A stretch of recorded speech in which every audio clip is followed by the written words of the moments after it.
These stones, weighing up to 80 tons, were transported using sledges lubricated with water to reduce friction, a technique supported by recent archaeological evidence. One of the most debated aspects of pyramid construction is the method of raising the stones.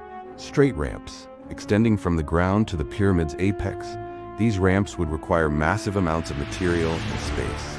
Zigzagging ramps. These would wrap around the pyramid, requiring less material but greater precision.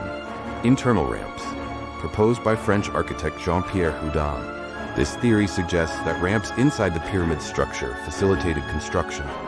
The workforce comprised skilled artisans, seasonal laborers, and conscripted farmers who worked during the Nile's inundation.